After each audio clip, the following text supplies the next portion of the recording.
The nation's number one talk station, 99.3 Nigeria. Yes, we're back on Dailies today.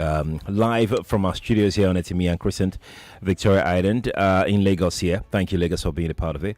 7:32 is the time. I'm Sheriff Quadry. And I'm Jimmy Disu. Happy Valentine's Day for all it's worth. I'm not really given to all this Valentine thing anymore. I was in my younger days, but we've gone through a lot, through thick and thin, that we've taken a beating. But to all those who are lovers and so on and so forth, happy. A very famous hangout for me that would have been crowded today, as at yesterday had only one order, for one of their delicacies at this thing. So that's the mood of the country. But for all is worth, happy Valentine's Day to you. Okay. What is happy Valentine's Day to them? I said it earlier. When? I said it before you. You have to say it in my presence so that I will endorse it. Happy Valentine's Day. And please, this is not a reason for you to start calling the Uncle Valentine, because with Nigerians, you always, on their birthday, Uncle birthday, yeah. On your own birthday, so you always have to. You're always giving. Let me bring up my wallet. I don't have cash. And my network, they will say do transfer. My network is down. They will come with their POS. No, my network is down. They will come with their POS. I lost my card. You cannot have all these things now. Happy Valentine's Day to you. Let's and I don't know the impact this lack of money would have, lack of shortage of fund would have on bars and you venues. don't need to be an economist to know.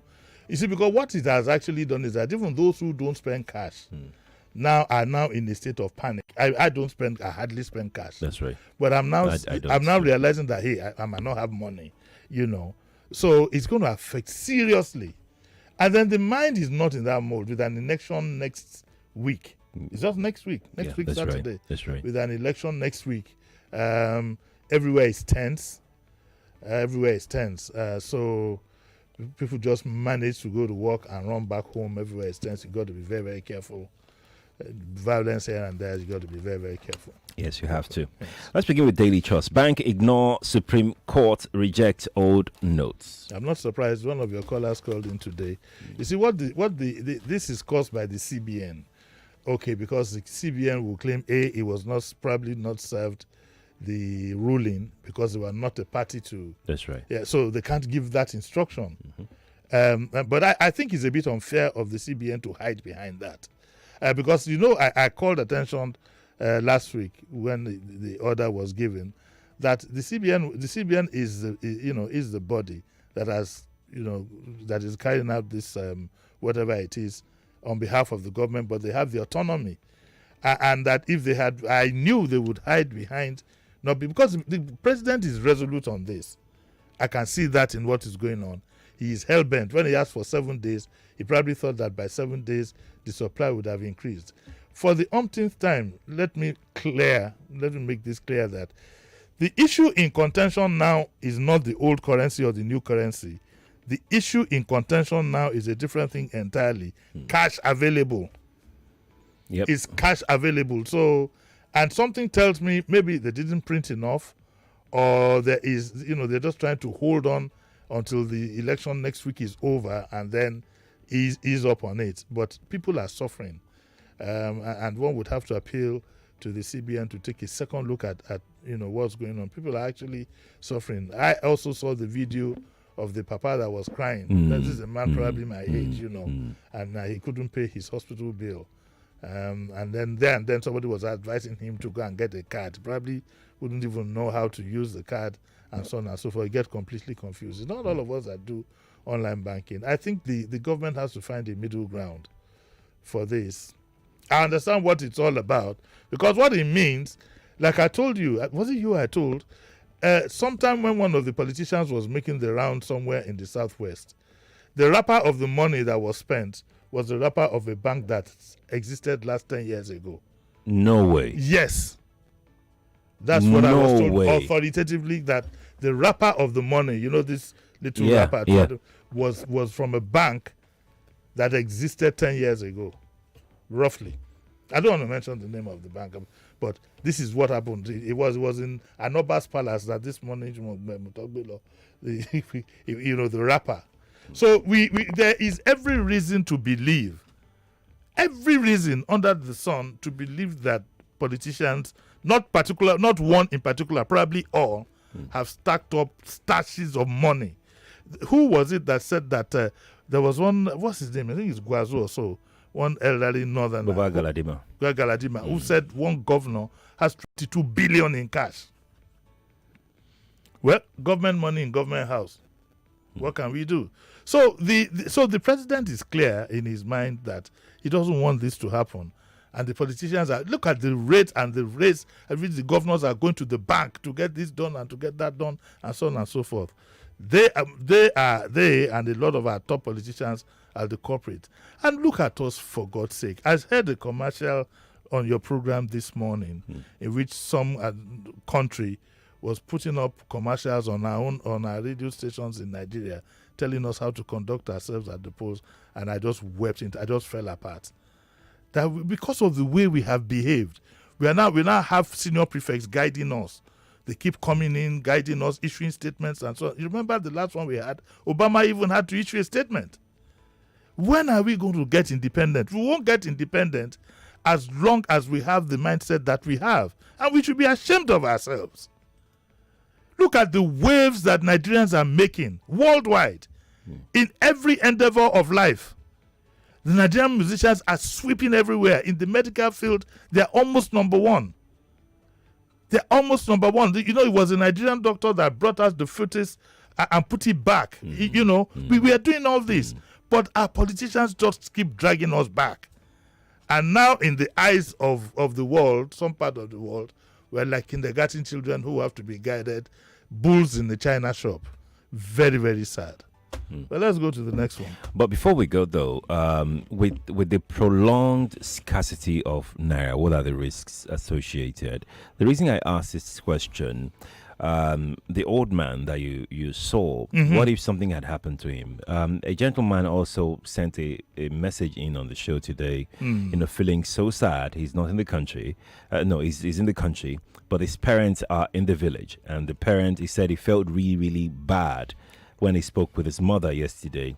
They had no money, nowhere to get money. Yes. And he was worried how they would feed, how they would do basic things. Now, and we have situations like that everywhere these days because people can't get access to money. Their money, yes. What are the likely consequences of prolonged scarcity? I'm sure you can answer that question yourself. You just want it to come from my mouth. And we are looking at a state of anarchy if care is not taken. Yes, because people are getting very desperate. I mean, they're taking off clothes in the banks. They're going naked. They're, things like that. Next thing, they start defecating before you know it. And then there's violence in some states. When people are pushed to the wall, there is no guarantee as to how they will react. And that is why we call on the government to please temper justice with mercy. I mean, if I'm allowed to use that word in this case, to find a way around how we can provide succor for our people. There are many ways in which this can be done. I think if the bankers or economists, if you bring them to the studio, they'll probably tell you one or two things that you can do under the current circumstance. Because it looks as if the supply side is a bit deficient. Something tells me that if there were enough notes to go around, why wouldn't the central bank take them to banks? To the banks. To the banks. And then raise the bar to about 50K per person. The rest you can do whatever. It's ridiculous to ask people to line up and all they can take from the bank is 5K. That cannot buy you lunch in any restaurant in VI. 5K can't buy you lunch in any restaurant in VI. Okay, that one, yes, you can get something. A turkey at this thing. You probably get away with it at a bottle of water. One portion. I that one place out there is like middle restaurant. One portion of beans is 300. It can't fit. It can't fit the palm of my hand like this. 300 naira. It's on the hard to ask for two portions. So that's 600. I mean, so talking seriously, it doesn't look good. And remember, Remember why the government has to be careful. The same forces you want to use to quell any disturbance would also be affected by it. Yes, they will. So if you are not careful, they might just end up sympathizing with them. Indeed. At this juncture, let's just appeal to you out there to remain calm. Let's remain calm. Let's not resort to violence and chaos. No, of course not. It's not going to do you any good. Works. It's not going to do you any good. You're not, even if you resort to violence, you resort to everything, you're not going to get that money on the spot. I mean, so, and please, this idea of going naked, and remember, people have cameras. Later, when everything is resolved and you're showing your nakedness in the bank, you look so stupid. Especially a woman. One woman took off this thing, and the husband.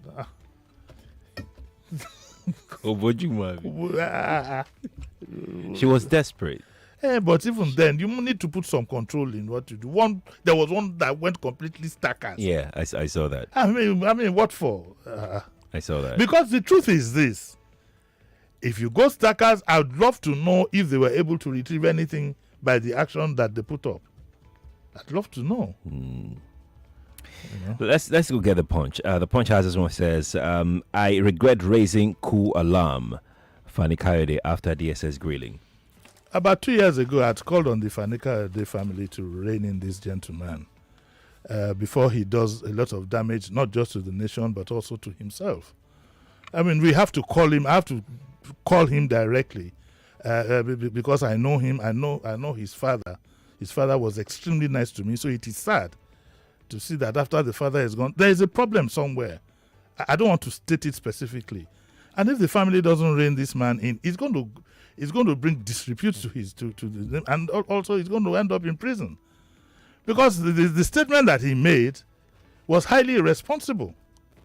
And the problem you have is that a lot of these spokespersons, rather than them trying to, help their principal. Okay, so the whole idea why you're a spokesperson is to go out there and attract more votes. Not be so. At the end of the day. Yep. They end up trying to impress they are also desperate for positions. But you want to set the country on fire. If Fani Kayode had alleged, according to the reports, that he had some article made some generals, and you don't say that kind of thing in public. I mean, what's wrong with us? We hear a lot of things. The jungle will mature. Some of these people need to grow up. Do you want to set this country on fire because of one man's ambition or your ambition to make yourself relevant? But I am glad that he said that, he regretted it. I hope he will find some time, to sit quietly and the rest of his like. Because there are lots of them out there who make statements that, thank God for, I don't know whether it's a sense of maturity or it's just a sense of us not being sensitive to certain things. This country would have gone up in flames long time ago. How do you make that kind of statement? And I credit for the DSS for the way he has been handled. Because if it was like 25 years ago in 1984, you try that. When this same man was president, he forgot that even those of us who are professionals, we had to do so many things under a draconian decree during Babangida's time. Some of you young people won't know what I'm talking about. But if it was under decree 4, I was doing this program, I would have gone to jail back and forth almost about 500 times. Yeah, you couldn't even criticize. But if we have a freedom of speech, for God's sake, it comes with a responsibility. Yes, and we have to call this gentleman out particularly because every time he has his own ambition, he doesn't care what happens to the nation. He doesn't care what happens to anybody. All he's trying to do, because in the APC structure, he's an outsider. When did he join the APC? He forced his way through. He's now one of the spokespersons.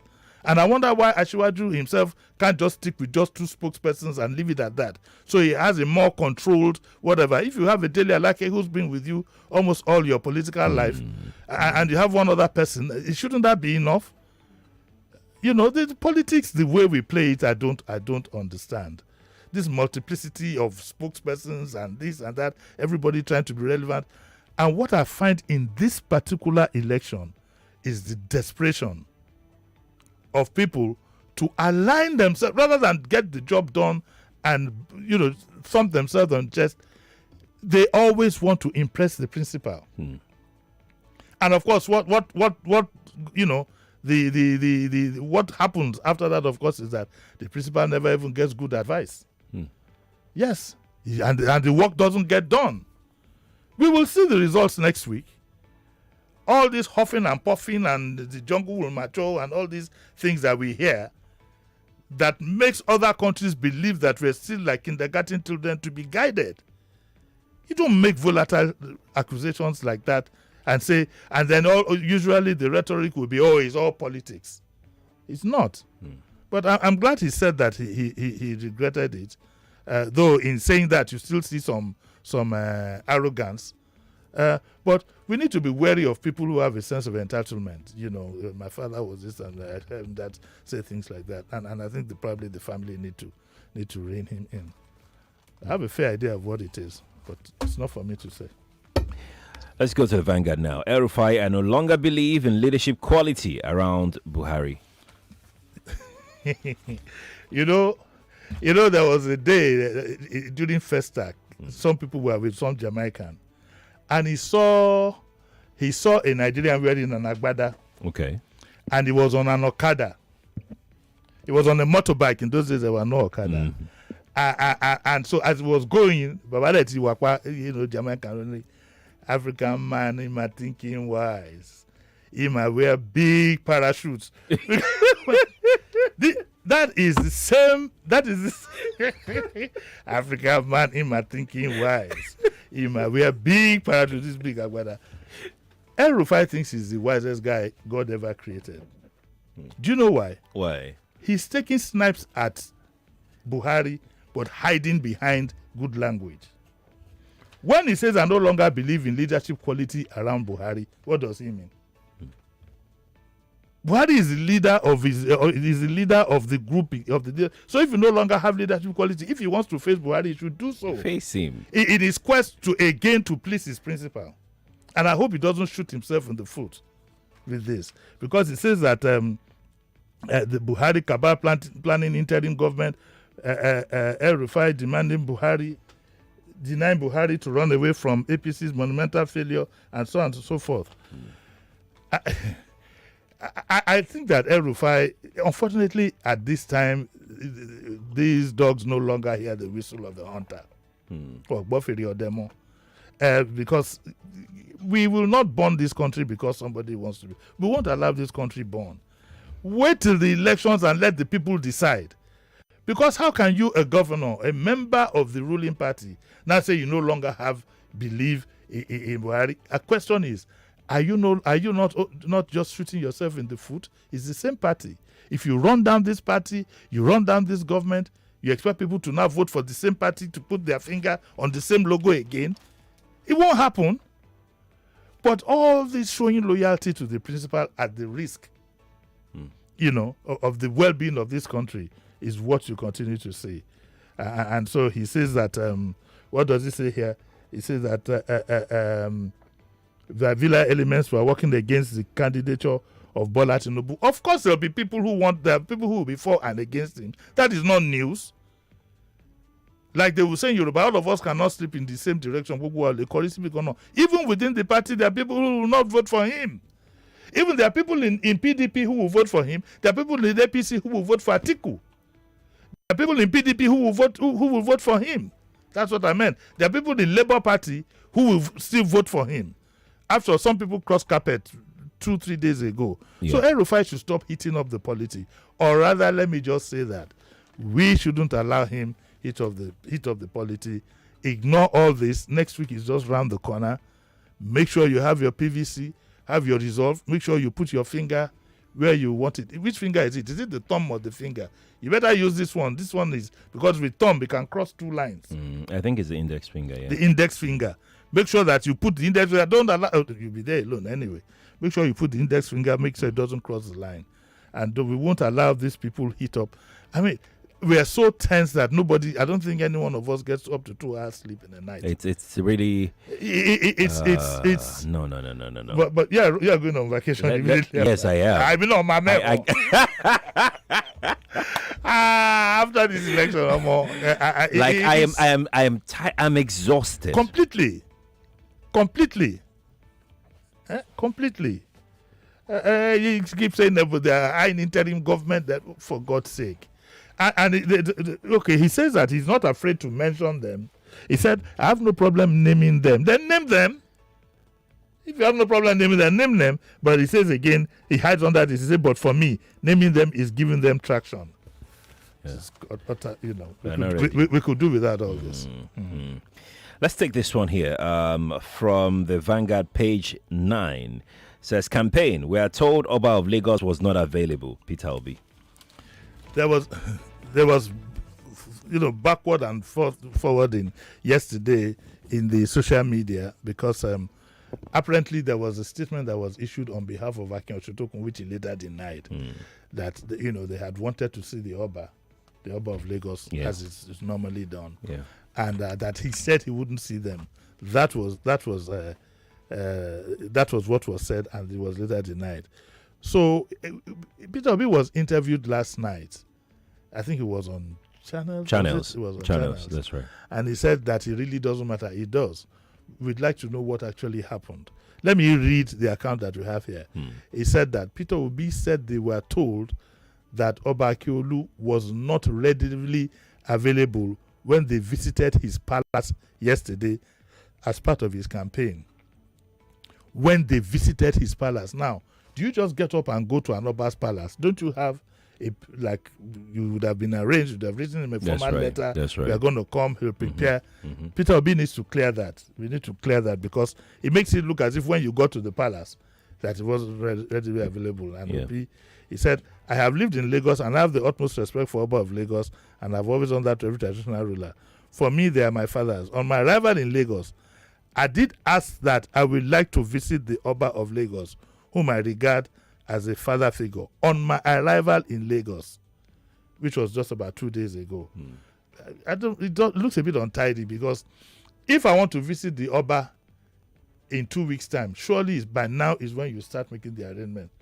For its courtesy demands that, protocol demands that. So I don't understand that part. And he says, I've been to a few states where the Emir, Obi, or the Oba was not readily available. So mine is to apply to visit on a new date. And he leaves it as that. And he was asked why did he go to Computer Village, Ladipo, and Alaba markets, and why did he start from there? And I would have told Obi that the optics. Obi is not an Eastern candidate. I mean, that place is densely full of Igbos, to be honest with you. But he also belongs to the rest of us. Okay, and I think for balance, maybe he should have started the campaign from somewhere else so that the tag that he has on him, because you see, the tribal element is coming in, and I find it very unfortunate. The social media is full of all kinds of things. We are not going to have another civil war because certain persons want to be or don't want to be president. We will not. People should be ready to vote their conscience, irrespective of religion, tribe. I know tribe is not a good word to use. Ethnicity and so on and so forth. People must be ready to do that, and don't allow these politicians turn us against each other. What are you talking about here? The Prime Minister of the United Kingdom is of Indian origin. The former president of the United States is a Kenyan. So why are we so uptight about? He's our son, and so on and so forth. I don't know where that is coming from. If he's your son, but does you no benefit, what do you gain from that? So please, let's leave all these things and make sure. And the funny thing is, why you find some of our politicians hiding behind this, you want to be president of the whole of Nigeria. How do you achieve that? When you do get there? Or if, food for thought. Let me rewind and delete. Bam. If you do get there. Food for thought, really. Food for thought. Well, we have to go now, though. Oh, really? Yes, we must go now. My watch is slow. We must go now. But it's 7:56. We still have 3 more minutes. No, we don't. We have commercials. Oh, we will not. Okay, I'll see you all at 9. What's coming up at 9? I have this week we're having a political forum for everybody. We're going to have a few. Kelvin and a few others are coming. Oh, nice. Yeah, this week, yes. Nice. It's open mic, but with people being in the studio. Feta is bringing one lady, and there's another gentleman who will join us. Oh, nice. And so we'll open it up. We need to hear everybody speak. I agree. I totally agree. And rather than speak on the phone from the comfort of your home, come to Oju, come and... Yeah. I mean, so throughout this week. But I don't know whether I should do Diabomi tomorrow or not. Please do. Do Diabomi. You think so? Yeah, please do. I feel like skipping it for... Yeah, no, please do it. Okay, I'll ask Auntie Bumi if she thinks I should do it. Okay. All right. Thank you so much for coming on the show today. Thank you. Lagos, Nigeria, and wherever you are watching from, thank you for joining us. Let's take this break. We'll bring you the news. After the news, we have some young people who developed a mobile app that can help track elections. And they'll tell us some more about this mobile app and what it does. Stay here. I know say everybody getting time, I don't go lose faith. As I dey hustle every day, I'm on they look face. 99.3 Nigeria Info. We are more than just radio. Subscribe to our YouTube channel at Nigeria Info FM. Check us out on Facebook at Nigeria Info 99.3. Follow us on Twitter at Nigeria Info FM and on Instagram at Nigeria Info FM Lagos for live updates as it happens. 99.3 Nigeria